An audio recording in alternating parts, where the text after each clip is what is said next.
In the ruins of post-war Spain, while most nations scraped together basic transportation, a forgotten truck company began crafting what would become the world's fastest production car. This is the story of the Pegaso Z-102, a Spanish supercar that dared to challenge Ferrari when Spain itself seemed locked in the past. The tale begins in 1946 in Barcelona, where the Spanish government had just seized the remnants of the once prestigious Hispano-Suiza luxury car company. From these ashes, they created ENASA, officially the Empresa Nacional de Autocamiones, a state-owned truck and bus manufacturer. Most expected this company to focus solely on utilitarian vehicles for Spain's recovering economy. However, Francisco Franco's government had grander ambitions. They wanted to prove that Spain could compete with the technological elite of Europe, and what better way than to build a sports car that could outrun anything from Italy or Germany. Enter Wifredo Ricart, a Barcelona native who would become the mastermind behind this audacious project. Ricart was no novice to automotive engineering. He had studied at Barcelona's engineering school and first gained recognition in 1926 when he presented his own car design at the Paris Motor Show. His early Ricart España was an advanced small car, but financial troubles prevented mass production. After this setback, Ricart joined Alfa Romeo in 1936 as chief engineer for special projects, where he worked alongside some legendary figures, including Vittorio Jano and, notably, Enzo Ferrari himself. The relationship between Ricart and Ferrari was complicated, to put it mildly. According to most historical accounts, the two men clashed frequently over engineering philosophy and project priorities. Ferrari reportedly blamed Ricart for his departure from Alfa, setting up a rivalry that would add personal stakes to the Pegaso project years later. Ricart's final work at Alfa Romeo was the revolutionary Tipo 512 Grand Prix car, featuring a mid-mounted supercharged flat 12 engine. Unfortunately, World War II ended the project before the car could race. When the war ended, Ricart returned to Spain and initially planned to emigrate to the United States to work for Studebaker. However, the opportunity to lead ENASA's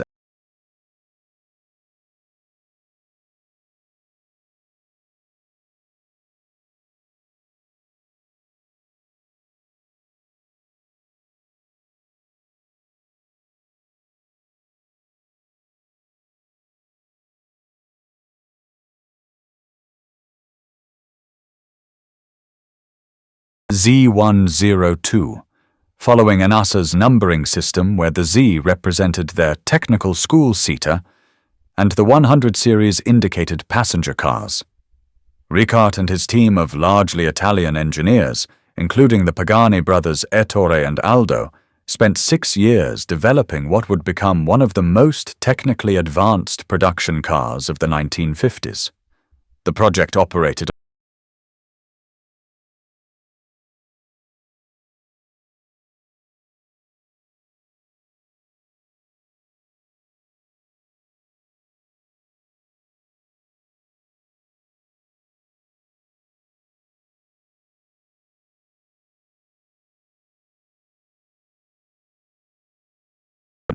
twin overhead camshafts per cylinder bank and hemispherical combustion chambers. In its most basic configuration with a single Weber carburetor, it produced 165 horsepower. However, Ricart designed the engine with substantial room for development. Upgraded versions featured twin 4-barrel carburetors or quad 2-barrel setups. The engine could be enlarged to 2.8 litres or 3.2 litres, and the ultimate racing versions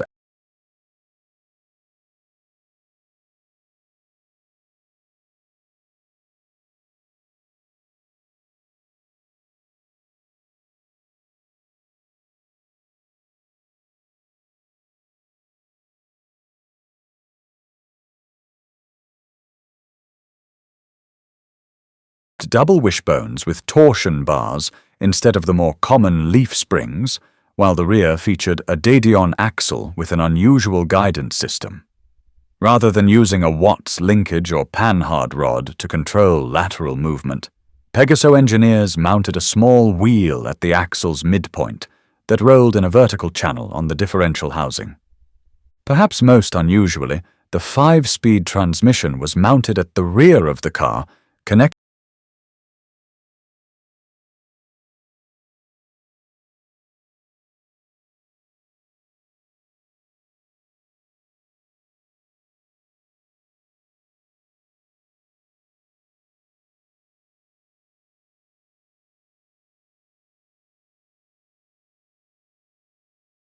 Z-102 debuted at the 1951 Paris Motor Show, appearing in both coupe and convertible configurations. However, these early cars revealed significant problems. The bodies, designed and built in-house by ENASA, were heavy steel constructions that looked awkward and ungainly compared to contemporary Italian designs. The styling was clearly influenced by ENASA's experience building commercial vehicles rather than elegant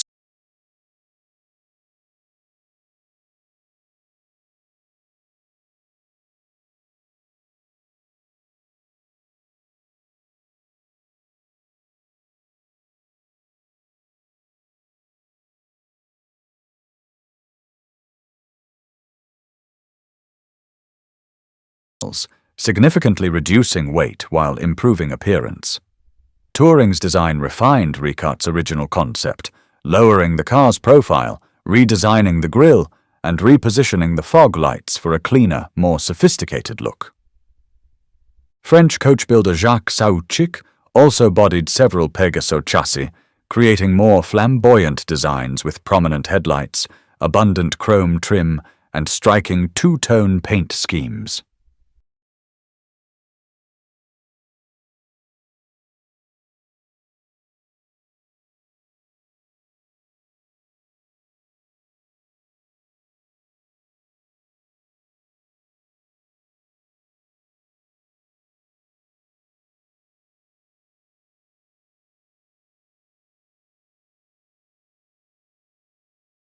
Variants with panoramic windscreens and dual vertical headlights. Serra's designs often incorporated unique details like front hood vents with dual rear outlets and side engine cooling vents on the front fenders. Perhaps the most famous Pegaso was the Z-102 cupola, a futuristic concept designed by ENASA based on sketches from Spanish engineering students. The students had been challenged to envision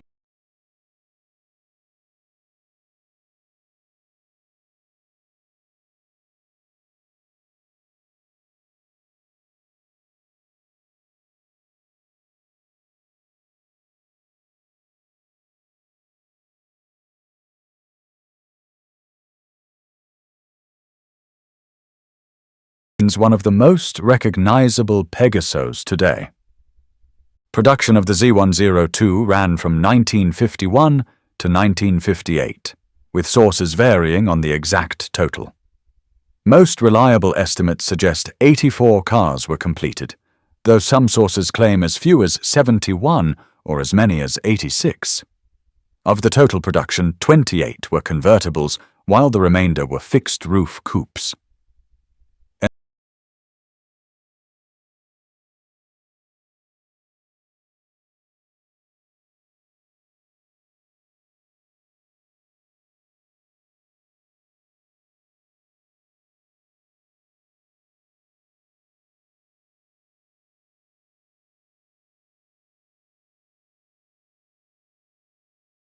Monaco Grand Prix, which was unusually held for sports cars that year. However, both cars failed to qualify due to brake problems. The following year brought an even more disastrous attempt at the 24 Hours of Le Mans. During practice, driver Juan Jova crashed heavily at over 120 miles per hour after misjudging his approach to a corner following the Dunlop Bridge. The accident left Jova with serious leg injuries and prompted Pegaso to withdraw their remaining entries.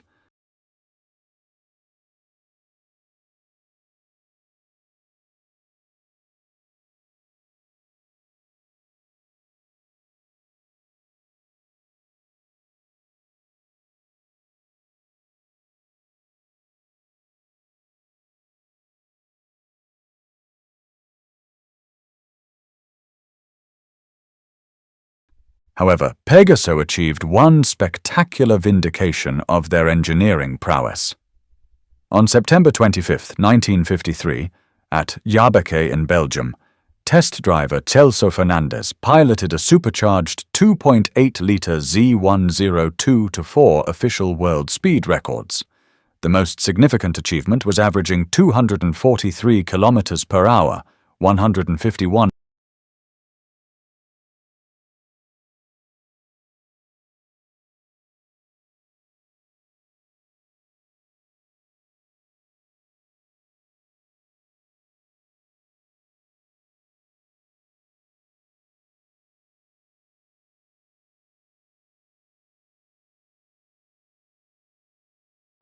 The irony was not lost on observers that a winged horse had outrun the prancing horse from Maranello.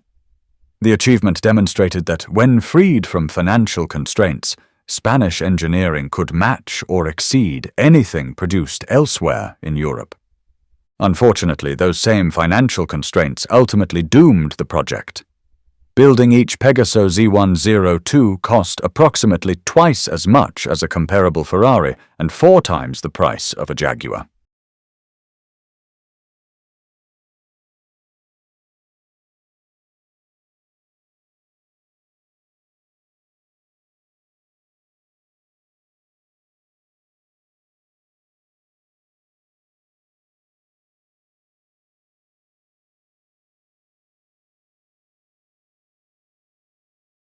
Simplified Z-103, powered by less complex V8 engines ranging from 3.9 to 4.7 litres.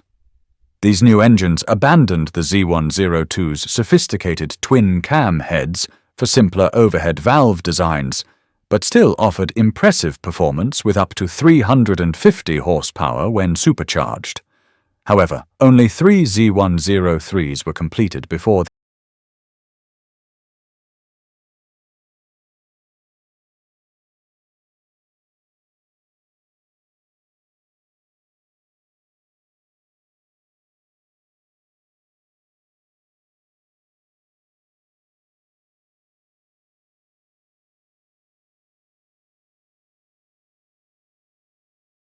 restoration of surviving cars extremely difficult. The government apparently viewed the expensive sports car project as an embarrassing waste of resources better spent on commercial vehicles. After 1958, ENASA returned exclusively to truck and bus production. In 1961, they signed a licensing agreement with British firm Leyland to produce their Comet truck model, including its 6.5-litre engine producing 125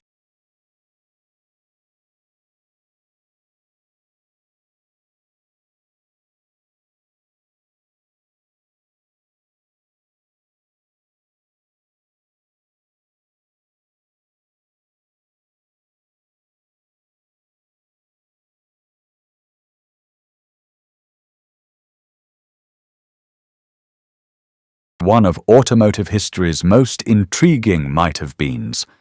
The cars that survive are treasured by collectors and museums worldwide, with examples regularly appearing at major concours events. In 2023, 9 Pegasos formed a featured class at the Pebble Beach Concours d'Elegance, highlighting their continuing appeal and historical significance.